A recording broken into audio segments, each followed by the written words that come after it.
Vamos para a próxima hérnia. Próxima hérniazinha.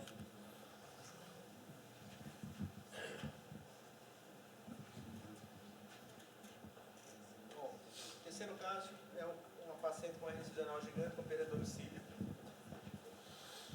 Essa foi a paciente que eu disse que a tolerância do pneu peritônio dela não foi boa. Ela tinha também uma relação do volume do saco herniário com o volume da cavidade muito alta, algo em torno de 70% da relação saco herniário-cavidade. Ela tinha sido operada de uma hérnia umbilical há 25 anos e há 12 anos ela tinha operado de uma hérnia umbilical que recidivou. E aí depois ela perdeu o segmento, a hérnia logo em seguida recidivou, ela também não procurou atendimento, ela é moradora de uma colônia de pesca do Cabo, também a questão social e a acessibilidade do serviço é muito impactante nesses pacientes. Mas, resumindo, quando chegou numa situação crítica, ela procurou a gente lá no hospital, a gente traçou a mesma estratégia cirúrgica baseada no fato de ser uma perda de domicílio com mais de 25%. Então, nesse momento aqui, ela já está na sala de cirurgia para a gente fazer a reconstrução da parede. Aqui é porque a mama dela impossibilita de ver, mas tem um catéter de pneu peritônio aqui no hipocôndrio esquerdo. Então, ela já tinha feito o pneu peritônio progressivo pré-operatório. Esse aqui é o vídeo dela, dá para ver, inclusive, tanto na repercussão que ela achou fazer derrame pleural, bilateral, mas esse vídeo aqui, eu acho que consegue mostrar bem. O cateter está aqui, ó, ele entra pelo hipocôndrio esquerdo. Aqui o espaço que a gente ganhou. A parede, a gente começa a ver que a espessura da parede ela fica mais delgada, então tem uma flacidez maior, isso diminui a chance de síndrome compartimental. E eu acho que a grande vantagem, aqui o saco herniário, a desiólise promovida pelo próprio gás, e a gente vê que isso muitas vezes ajuda, quando a gente entra, as aderências são muito mais fáceis de lidar com ela e de liberar. Mas a impressão que eu tenho é que o principal ponto do pneu peritônio, se tivesse que elencar um, eu acho que é a fisiorrespiratória forçada que ele imprime ao paciente, porque esses pacientes com hérnia gigante, eles não usam diafragma para respirar. A pressão intraabdominal ela é menor do que o normal. Então, esse paciente que a gente operou hoje no HC, por exemplo, antes da gente começar o pneu peritônio, ele só ficava sentado, porque quando ele deitava, ele ficava de dispneia. E hoje, a gente foi fotografar ele, e uma das coisas que ele falou, doutor, estou tão melhor que agora eu estou dormindo até no plano. Então, eu acho que esse pneu peritônio, ele força o paciente a ter que usar o diafragma, e não é uma coisa aguda, é uma coisa paulatina, gradual, e a gente vê que muda completamente a dinâmica respiratória do paciente. Isso tem impacto, principalmente no pós-operatório. Bom, aqui a gente já está na cirurgia, já fez a abertura do saco herniário, aqui a gente vê a aderência do epíplano do saco herniário, ela tinha todo o colo direito, o transverso, uma quantidade considerável de alça de delgado. A gente já tinha visto, aqui está o conteúdo do volume do saco herniário, depois que a gente retirou o excesso do saco herniário. Já tinha visto que se a gente associasse alguma técnica de separação de componente ou alguma uma liberação do transverso abdominal, a gente não ia conseguir fechar com segurança com relação ao compartimental.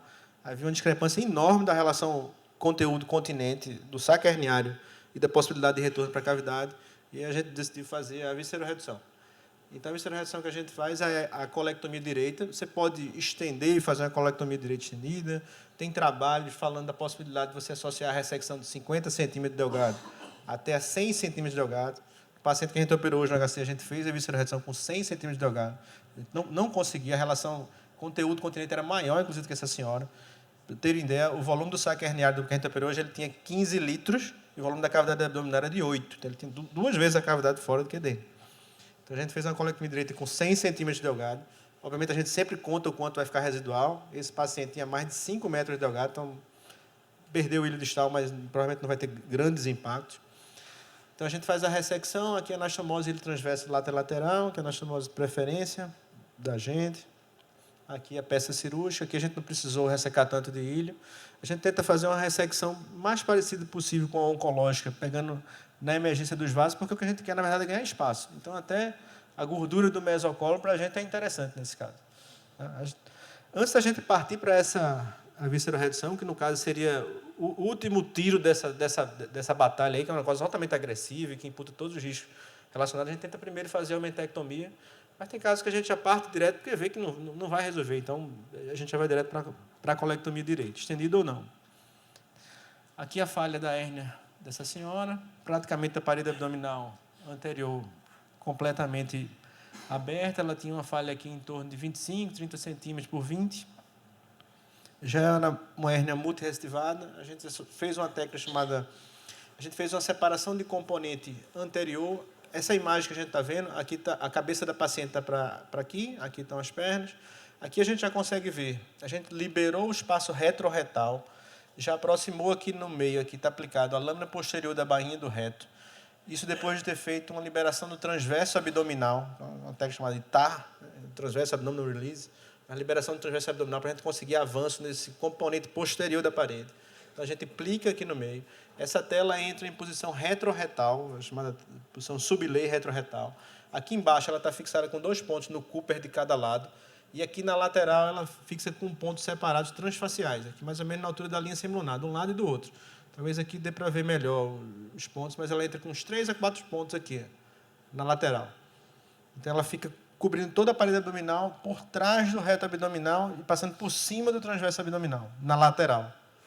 Depois disso aqui, a gente associou a separação de componente anterior, então ela ficou com 2 separações de componente, a posterior e a anterior. Isso é discutível. A maioria dos autores, inclusive, acha que isso pode dar um problema que é com relação a um abdômen ficar mais no formato de batráquio. Isso é verdade. Saiu um trabalho agora no hérnia desse mês. Um grupo da Itália fazendo essa técnica que a gente fez aqui, a liberação do transverso abdominal, com a separação do componente anterior, com bons resultados, sem essa preocupação que aparentemente se tinha. Eu, particularmente, tento evitar a separação de componente simultâneo posterior e anterior. As frases lisas demais na parede abdominal. Nesse caso, a gente não tinha outra alternativa. É aquilo que a gente falou, quando a pressão de via aérea aumenta muito, eu tenho que lançar a mão de algum artefato. Porque é melhor do que eu colocar o paciente na UTI e ganhar uma cirurgia compartimental na senhora dessa. Então, aqui a gente consegue ver o oblíquo externo desinserido. Essa aqui é a linha medial do oblíquo externo desinserida, aqui é a linha lateral do oblíquo externo. A gente fez uma incisão de relaxamento na lâmina anterior da bainha do reto, e aqui a gente está aplicando no meio, e a tela que está na posição sublei está começando a desaparecer, né? Ela está forrando tudo isso aqui, mas por trás do espaço muscular. Quando a gente fechou na lâmina anterior, agora aqui a gente colocou uma outra tela em posição supraponeurótica, por isso que se chama de técnica de sanduíche, fica em relação à parte musculoponeurótica da parede abdominal. Sempre que possível, nessa parte anterior, se eu tiver uma tela de baixa gramatura, parcialmente absorvível, macroporose, como é essa, eu dou preferência a essa.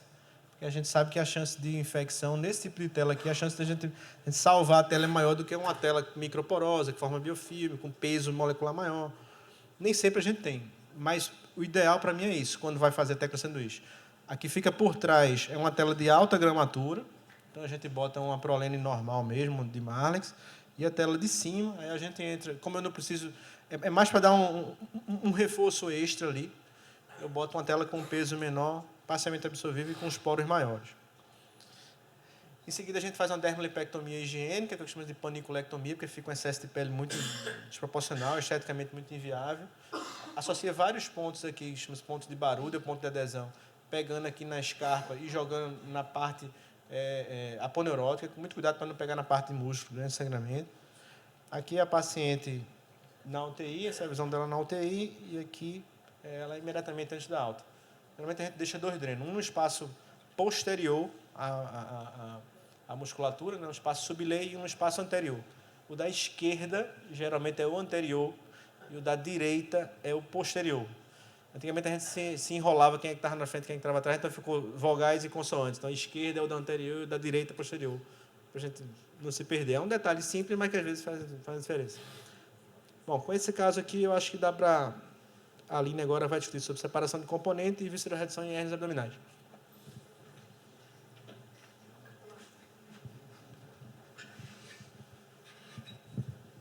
Boa noite, meu nome é Aline, eu sou residente do R1, do aparelho digestivo do Getúlio Vargas.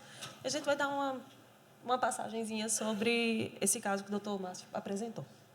Bom, eu vou iniciar com separação de componentes e não tem como começar a falar de separação de componentes sem antes falar da anatomia da parede abdominal. Ela é composta basicamente por 4 músculos, que é o músculo transverso, o reto abdominal, o oblíquo interno, o oblíquo externo e suas fáscias. E a gente consegue dividir ela em 2 grandes compartimentos, o compartimento anterior e o compartimento posterior, em relação ao músculo reto abdominal. Aqui é importante frisar, que faz uma diferença na hora da cirurgia, em relação ao ligamento arqueado. Acima do ligamento arqueado, a gente tem, compondo o compartimento posterior, a lâmina posterior do oblíquo interno, e ela passa para frente após o ligamento arqueado. Bom, Em relação à técnica, a descrição de separação de componentes foi inicialmente descrita por Ramírez em 1990. Essa é a técnica. Eu sei que é bem difícil, inicialmente, de ver como é que ela acontece, mas ela tem muitas variações. Durante o passar do tempo, ele sofreu variações, desde aonde dissecar, por onde entrar, até a colocação ou não de tela. Então, eu vou descrever primeiro a de Ramírez, que ela é a base de todas as outras. Ele fazia primeiro uma dissecção da aponeurose anterior e fazia uma liberação em relação ao oblíquo externo.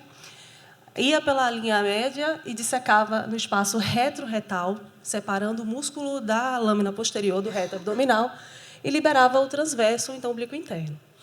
E dessa forma, nessa figura, a gente consegue ver o grupamento do músculo avançando. Ele consegue avançar em torno de 5 centímetros de cada lado, ganhando até 10 centímetros no diâmetro transverso. Bom, aqui só mostrando como é que fica a aparência após a separação de componentes, né? Ele, depois da incisão da lâmina anterior, isso já fechado a lâmina posterior. Aí surgiu um grande problema, que é onde colocar a tela. Essas são as 4 posições de opção de colocar a tela, né? A primeira é a onlay, é onde você coloca a tela acima da aponeurose anterior, da lâmina anterior do músculo reto abdominal. Essa é a mais feita, é a mais fácil de aprender, a mais fácil de ensinar, que tem um tempo menor de cirurgia e tem um índice bom em relação à recorrência, em relação a tudo que a gente vai falar um pouco mais à frente. A segunda é a inlay. A posição de tela, ela tem um uso bem limitado, onde a tela é fixada nos bordos da falha. Então, nesse paciente, a hérnia é resolvida, mas o paciente ainda persiste com a separação do reto abdominal, o que pode causar uma certa satisfação e também é uma das formas dela estar sendo deixada de lado e ter uso realmente bem específico. Em relação à sublay, a gente consegue colocá-la quando faz a separação de componentes, porque ela é colocada abaixo do músculo. Nossa, obrigada. Embaixo. O gatilho embaixo. Aqui, pessoal. Não sei. Bom, aqui na sublay, a gente consegue colocar a tela embaixo do reto abdominal, à frente da lâmina posterior do reto abdominal. Essa aqui ela tem resultados bem semelhantes à onlay e ainda está sendo bem difundida. E ainda tem uma quarta, que é a intraperitoneal, que, assim como a inlay, ela ainda é muito controversa e tem um uso bem limitado. Então, eu vou focar nas duas que são mais utilizadas, que são a onlay e a sublay, que também é conhecida como retromuscular. E a gente viu que, em relação a uma meta-análise que foi feita com um estudo multicêntrico, enfim, e ela comparou os pacientes com onlay e com a sublay. E o que ela conseguiu definir foi que os únicos fatores de diferença entre eles é a recorrência e a infecção de sítio cirúrgico, que tiveram um peso significante em relação na onlay. Ou seja, os pacientes que tiveram a tela colocada na posição onlay, eles tiveram um índice maior de recorrência e um índice maior de infecção de sítio cirúrgico, mas isso num P bem limítrofe. E em todos os outros aspectos que foram analisados, de hematoma, de seroma, dor, tempo cirúrgico, não tiveram significância estatística entre as duas formas de posição de tela. Bom, chegamos no segundo ponto, que é a visceroredução. A visceroredução ela foi inicialmente descrita em 1950 por Zifrens, onde ele falava em relação às hérnias com grau de perda de domicílio, onde ele difundia a realização da omentectomia com a enterectomia para diminuir a desproporção continente e conteúdo. Em 2000 e 2001, ela foi relacionada ao pneumoperitônio progressivo, porque já é uma técnica difundida em relação ao paciente que tem essa desproporção. Bom, num trabalho realizado por um doutorando da USP, em 2009, ele conseguiu avaliar em relação à visceroredução. E os únicos pontos que ele conseguiu ver como preditor de necessidade de visceroredução foram esses dois, onde você tem uma pressão intraabdominal maior do que 18 centímetros de água, ou então uma variação de pressão maior do que 9 centímetros de água entre o começo e o final da cirurgia. Em todos os outros pontos, ele não tinha como avaliar, não foi significante a necessidade da visceroredução.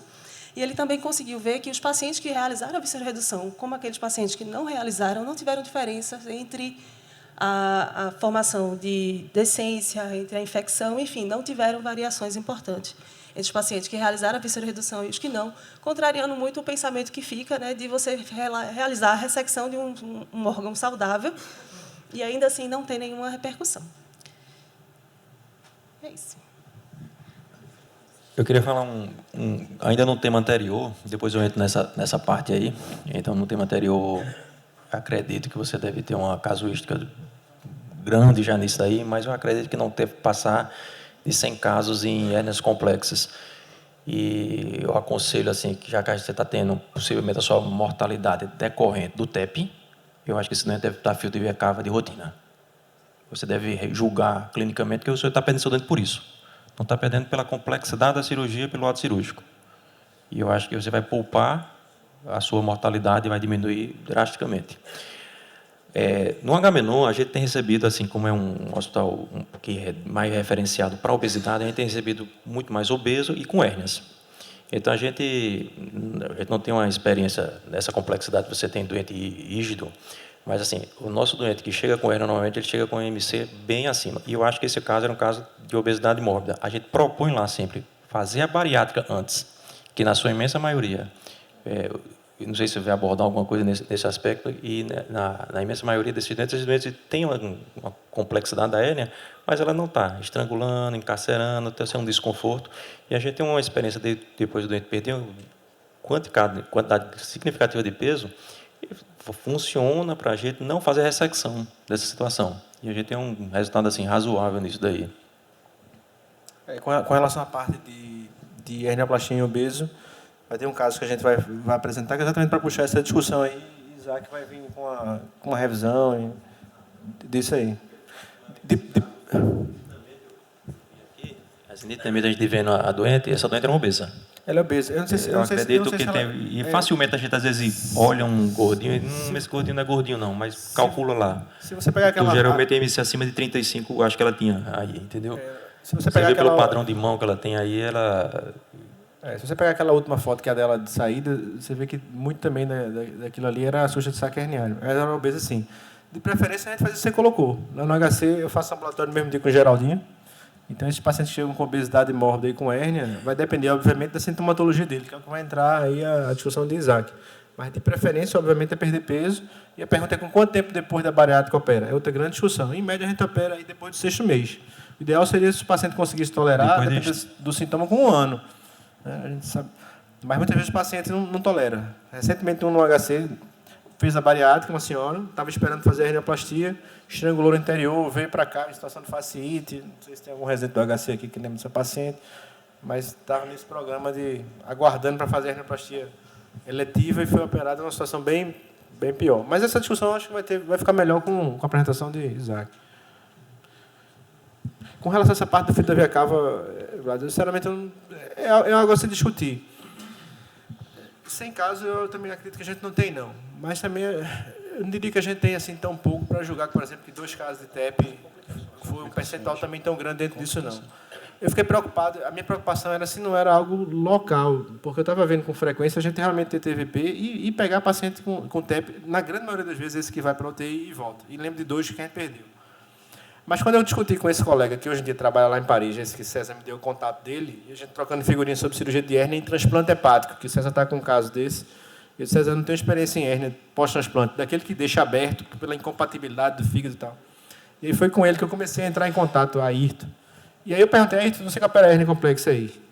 Tem pego muito TEP, tromboembolismo, muito e com muita frequência. Então, eu vi que realmente está mais relacionado com uma patologia em si do que provavelmente com um aspecto local, porque se ele está lá no hospital em Paris, está tendo a mesma experiência que eu estou tendo aqui em Recife, provavelmente deve ser patologia não local.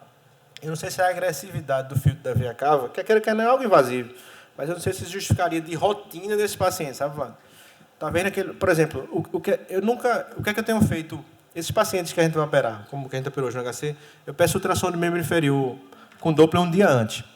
Nunca teve um que eu pedi e deu positivo, não. Mas eu tenho sempre em mente que, por exemplo, se der positivo, nesse que eu preparei 21 dias com o pneu peritônio, se tivesse dado positivo no dele de ontem, por exemplo, ultrassom do membro inferior com Doppler, a minha ideia era falar com a AES para passar um filtro de via cava nele. Porque senão eu tinha perdido tudo isso que eu dei para trás e eu não podia coagular ele. Agora, eu não sei se vale a pena colocar isso de rotina para todos. Ô Márcio, deixa eu te perguntar. E a anticoagulação, você está iniciando quando? Assim que começa o pneu peritônio. Não é isso não. Você suspende para poder operar. Quanto tempo antes? E você inicia no pós em quanto tempo? Esses pacientes geralmente eles botam um cateter peridural. Muitas vezes eles tiram na UTI no dia seguinte. E outras vezes eles tiram. Aí vai muito do residente da anestesia com o anestesista, a disponibilidade de quem vai entrar no outro dia. Mas eles botam o cateter. Então a gente faz até o dia anterior. No dia da cirurgia, não. Porque a gente sabe que quase 50% dos eventos podem acontecer no intraoperatório. Sim. Já. Então, eu acho que talvez esse momento aí, do tempo de suspender a anticoagulação e o reinício, talvez seja, já que são os eventos mais intra-hospitalar, talvez seja um momento de ouro aí que precise, talvez, dar uma avaliação. De repente, será que esse cateter peridural é tão importante? Talvez iniciar a anticoagulação com 2, 4 horas fosse mais interessante, entendeu? Mesmo que você vá ter uma incidência maior de hematoma. Então, acho que tem espaço para discutir. No Getúlio, eu não tenho isso. No HC, a gente tem a bota pneumática, intermitente. Então, esse paciente, geralmente, lá no HC, a gente opera com a bota. O de hoje, por exemplo, não tinha porque o compressor não estava funcionando, não sei o que, da operou, mas geralmente no HC eu uso a bota. Inclusive, a gente pede para marcar no bloco cirúrgico, vai precisar usar a bota, pneumática e tal. Agora, no Getúlio, eu não disponho disso. Sem te atrapalhar, até essa questão da bota, a bota e o uso da anticoagulação farmacológica, profilática, isso é um trabalho, uma publicação esse ano no New England, mostrando em paciente, inclusive, de alta complexidade, paciente de terapia intensiva. Com e sem a bota, os que estão usando a heparina de baixo peso profilática, não mudou. Ou seja, a bota que a gente tanto coloca na UTI, todo mundo tem bota, fazer o testão da bota, não adianta. Pelo menos é uma publicação recente que não mostrou diferença, né? Então, essa questão, se você estiver usando a profilaxia antitrombótica 24 horas antes da cirurgia, se operar 24 horas antes de você tiver feito, você está certo. Suspender 12 horas, você está certo. Reiniciar 6 a 8 horas depois, você está certo. Então, tem uma gama de publicações que você está dentro do contexto da profilaxia. E, de fato, eu acho que o uso rotineiro para esses pacientes de filtro de via cava tem custo, é um aspecto. E o outro, uma boa parcela, naturalmente, você vai evitar o TEP, mas você não vai evitar a trombose. E a repercussão de uma trombose de cava para baixo, edema intratável, úlcera pós-trombótica, lesões pós-flebíticas, às vezes você resolve um problema e você cria outro muito grande também. Então, o filtro de via cava não resolve o problema, pode criar outro. Só uma observação, entendeu? Marconi, em relação a essa questão da prevenção de trombose venosa mecânica. Eu acho que a utilização, digamos assim, ouro para essa profilaxia mecânica é quando você tem um paciente com uma cirurgia com um risco potencial de sangramento nas primeiras 24 horas. Então, a gastropancreatectomia, uma esofagectomia, uma hepatectomia, e aí sim que você não vai começar a heparina nem a pau, aquela que você já chega na UTI e deixa o cara e diz, heparina só amanhã, né? E aí sim a prevenção com a bota aí. Sim. Não, mas é isso que eu estou dizendo. Veja, ele tem uma dissecção grande, mas tem uma dissecção de parede. Então, o hematoma aí talvez não seja um problema, entendeu?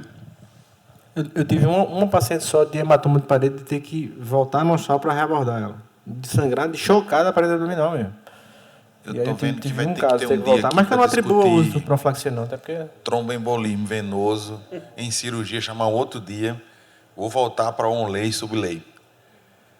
Vocês sabem, eu sou mais novo que Euclides muito, né? Não foi com 30 anos, né? Mas eu fui de uma era que ainda fiz show dice com uma certa frequência. E tela foi uma coisa que foi cada vez aumentando na minha vida. A gente tinha aquele medo, né? De tamanho, foi botando, Liechtenstein se estabeleceu. Marconi é da época de Bassini ainda, né? Então, vamos lá. Eu perdi... na minha carreira de 20 e poucos anos, eu perdi medo de tamanho de tela. E com o Ramírez a gente foi expandindo isso e não tinha mais medo de tamanho de tela. Mas uma coisa que me incomoda é botar uma tela imensa e às vezes o doente volta enchendo aquela coisa de lhe pegar e o granuloma vem, e o granuloma não é da tela, é do prolene que você fixou a danada da tela. Eu digo isso é resenha. E, meu amigo, isso é certo. Quando dá o granuloma, não é da tela, é da merda do prolene, me desculpem, que fixou a tela. Por isso que sublei, para mim, ela entra muito bem na minha cabeça, porque você bota ali embaixo, né?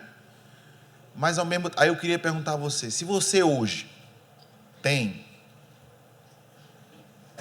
Vicryl ou PDS ou o que for, não importa se é sublei ou onlay, se você tiver ele disponível, você fixa a sua tela, mesmo nessas cirurgias grandes, com um fio absorvível de longa duração de 60 dias, você prefere ele a prolene? Sim. De rotina. Isso. Assim, quando eu tenho PDS, é Não, PDS. mas no público a gente raramente, né, eu pelo menos não tenho isso, né? Eu fixo com eu só trabalho no público, sou cirurgião, nasci para ser cirurgião de pobre. Não, você espero nasceu, continuar você até o final da escolheu. minha vida assim. Você escolheu, você é rico de espírito. Tire isso da Eu cabeça. sou 100% sujo. Eu também sou, eu estou há mais tempo que você. Não venha competir, não. Que Eu uso o Vicryl de rotina para fixar a tela, quando tem PDS, porque aí realmente não é sempre que a gente tem PDS, eu prefiro o PDS. Assim, há algum tempo eu já tenho evitado fixar com prolene, porque eu tenho a impressão mesmo que você colocou aí agora. Assim, eu vejo com frequência, às vezes, vindo no ambulatório. E sublei você tem visto também fazer Veja, com relação à experiência de sublei, é o seguinte. Quando eu comecei a aprender a fazer sublei, isso foi a partir de 2013, quando eu fui para o Fórum Latino-Americano, que é lá no hostal, lá no Celebration, que é perto de Orlando, ali perto. E aí tive acesso com a técnica, eu acho que a maioria da formação da gente foi onlay. Então a gente aplicava a poneurose e colocava supraponeurose. E, obviamente, como um grande entusiasta inicial, comecei a ler sobre a técnica, comecei a fazer e comecei a achar legal e comecei a virar um partidário da sublay, jogando a onlay quase que tipo assim, não, é melhor ir para a sublay. E o que foi que eu comecei a ver? É que na prática o resultado é bom, mas a gente vê muito mais dor de parede abdominal crônica. A agressão à parede abdominal, indiscutivelmente, é maior. Então assim, a gente ganha, aumenta o tempo cirúrgico, a gente ganha realmente sangramento. Nessa meta-análise desse Timmermans, que ele conclui no final, quando ele compara um com a outra, que estatisticamente só tem importância em infecção, a sublay ganhando de onlay. E o índice de recidiva, no limite do P, a sublay ganha também de onlay. Nesse mesmo trabalho, ele aborda que a dor da parede abdominal é mais comum na sublay e o hematoma de parede é mais comum na sublay. Então, eu comecei a sair dessa situação um pouco mais extremista e fiquei um pouco mais equilibrado. Como é que eu tenho feito na minha prática hoje em dia? Aquele paciente que vai para a primeira rinoplastia, certo? E que a parede abdominal dele está bem, está íntegra e tudo mais, eu tenho feito onlay. Certo? Porque eu deixo essa carta na manga para se eventualmente eu ver uma recidiva, eu tenho um espaço retroretal para ir lá. Eu não jogo logo o meu trunfo de cara, não. Não tenho tido resultados ruins, não. A impressão que eu tenho é que é mais a parte da técnica da fixação da tela que eu acho que está muito implicada. A gente aprendeu muitas vezes, a gente dava mais pontos separados. Inclusive, tem um caso que a gente vai mostrar aqui, eu acho que eu fixo com pontos separados.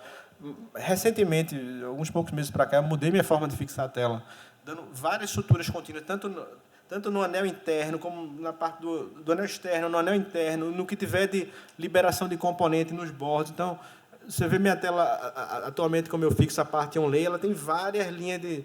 Ela baixa mesmo a tela, assim, ela cola a tela na parede. Eu acho que isso tem uma implicação importante. Tem um americano, eu sempre falo com um residente, chamado Guy Voeller, que todo congresso de hernia que tem, a aula dele é assim, esqueça tudo, o onlay está de volta.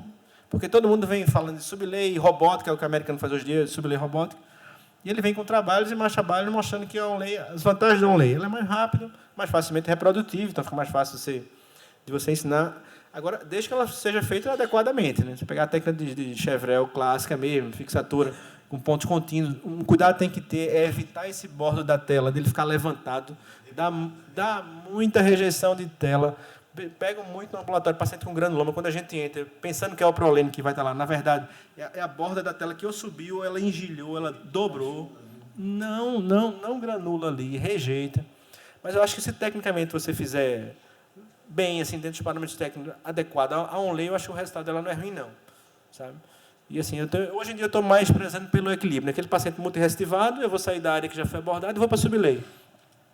E tenho feito com certa frequência. Sem me atrapalhar, ele atrapalhando, isso é muito velho, né? Ela não é ruim, não. Eu acho que ela é muito boa. Ela é boa. Não é porque dá a impressão para o pessoal, olha, não é ruim, não, viu? Não é ruim, não, é um negócio bem perto de ruim.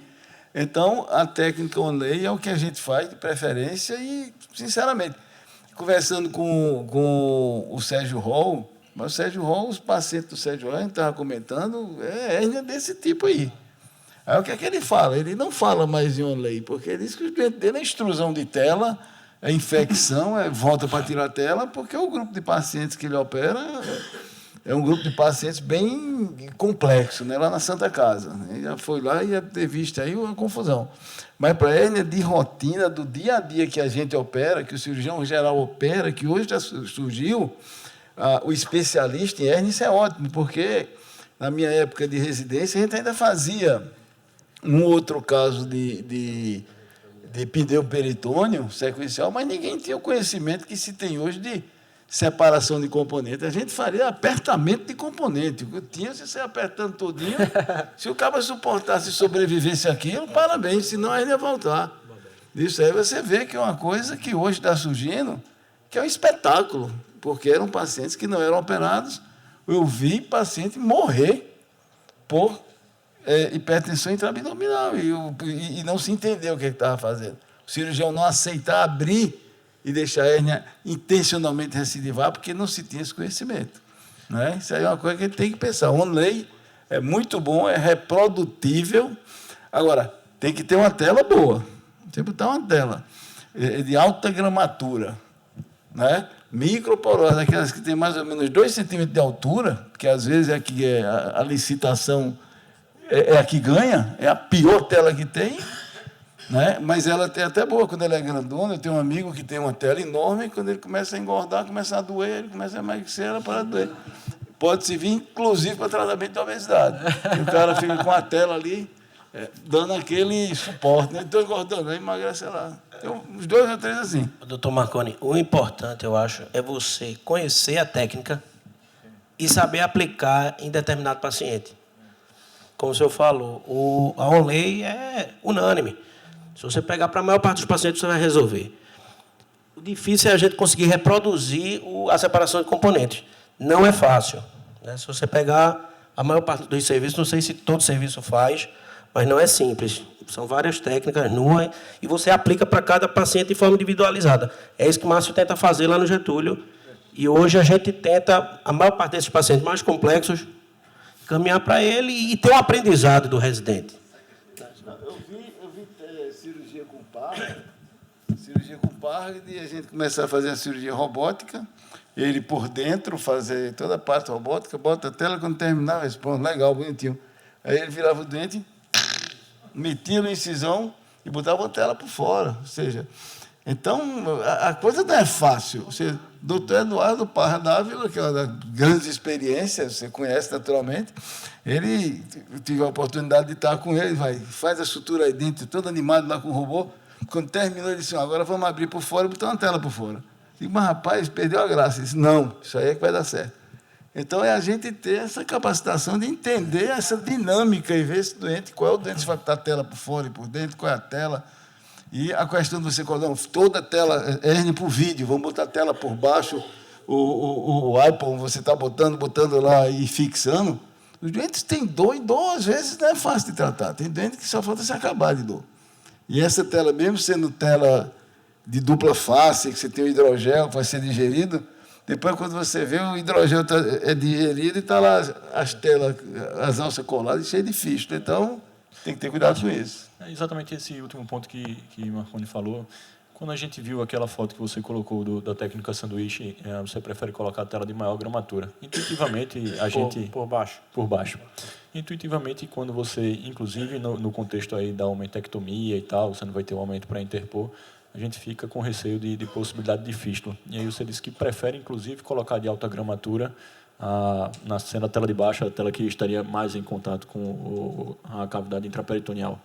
Não faz a ideia de tentar colocar uma tela de menor gramatura por causa dessa possibilidade de fístula e tentar colocar uma de gramatura maior por cima, não? É porque, assim, Joca, nesses pacientes de hérnia multirecidivada, 3, 4, 5, a gente vai apresentar com 7, que foi a 8ª abordagem, foi a minha. Então, muitas vezes, existe uma destruição importante da parede abdominal. Então, tudo que eu quero naquele momento ali é que forma uma fibrose também intensa. E aí, por isso que é aquele, a gente saber qual a melhor tela em cada situação, né? É aquele que Antônio falou da hernioplastia inguinal com tela, sem tela. O pessoal parou de dizer que não se discute mais qual é a melhor técnica, discute qual é a melhor tela para cada técnica, né? Então, eu acho que nesses pacientes, como eu preciso da fibrose intensa, eu quero uma tela de alta gramatura. Se eu já sei que, se eu colocar ela acima da aponeurose, a chance de infecção é maior, e se eu tiver uma infecção naquele local, a chance de eu perder essa tela é maior, exatamente por ser microporose, então eu boto no espaço sublay. Prefiro ela no sublay. E aí boto em cima uma de menor gramatura, que é aquela que eu mostrei, parcialmente absorvível e tal. Que, assim, talvez alguns autores, por exemplo, não colocariam aquela de cima. Eu participo de um grupo de mídia social chamado International Hernia Collaboration, que é um grupo de cirurgiões mais afeitos à cirurgia de hernia. E sempre a gente bota um caso e abre para discussão. Então, esse cirurgião da Índia, da Arábia, dos Estados Unidos e tudo mais. Então, você vê que, por exemplo, os americanos eles são muito afeitos à técnica em sanduíche, não. Embora o Pardal é venezuelano, mas já está radicado lá na... Você falou que ele fez o sanduíche, né? Botou pela robótica por dentro, botou por fora. Eu tenho feito cada vez mais técnica em sanduíche, porque quando tá certo, tem o viés da casuística, de ser muito restrivado. Mas quando a gente bota essa tela por baixo, que a gente vai fechar a lâmina anterior, já foi uma lâmina anterior que já foi operada umas 4, 5 vezes já. Então, chega muitas vezes você sentindo que está esgaçando, aí você associa decisão de relaxamento, chega, mas você vê que não está legal, eu tenho colocado uma tela ali em cima também. A impressão que a gente tem é que a gente fica meio inseguro com aquela lâmina anterior, mesmo sabendo que a tela está formando tudo por baixo. Sabe? Então, eu tenho feito com mais frequência técnica em sanduíche. Coisa que os americanos não são muito fã, não. Agora, às vezes diz que não é fã, mas na prática é isso. Ô, Márcio, o tipo de tela também é interessante.